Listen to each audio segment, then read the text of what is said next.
You're watching the History Fella channel. In this video we're looking at the Marquess of Salisbury. Robert Arthur Talbot Gascoigne Cecil, or the Marquess of Salisbury, was born on the 3rd of February 1830 and would die on the 22nd of August 1903. Known as Lord Salisbury, he was a British statesman and Conservative politician who served as Prime Minister of the United Kingdom 3 times for a total of over 13 years.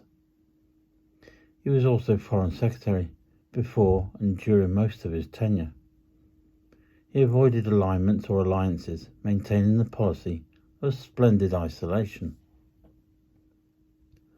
Lord Robert Cecil, later known as Lord Salisbury, was first elected to the House of Commons in 1854 and served as Secretary of State for India in Lord Derby's Conservative government in 1866.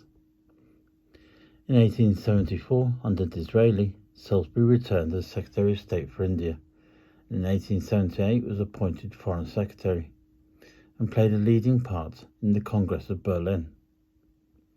After Disraeli's death in 1881, Salisbury emerged as a Conservative leader in the House of Lords, with Sir Stafford Northcote leading the party in the Commons. He succeeded William Ewart Gladstone as Prime Minister in June 1885 and held the office until January 1886.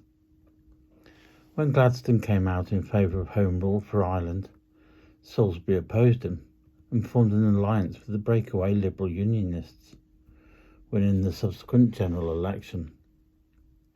His biggest achievement in this term was obtaining the majority of the new territory in Africa during the Scramble for Africa, avoiding a war or serious confrontation with other powers. He remained as Prime Minister until Gladstone's Liberals formed a government with the support of the Irish Nationalists at the 1892 general election. The Liberals, however, lost the 1895 general election, and Salisbury for the third and last time became Prime Minister. He led Britain to victory in a bitter, controversial war against the Boers, and led the Unionists to another electoral victory in 1900. He relinquished the premiership to his nephew, Arthur Balfour, in 1902 and died in 1903.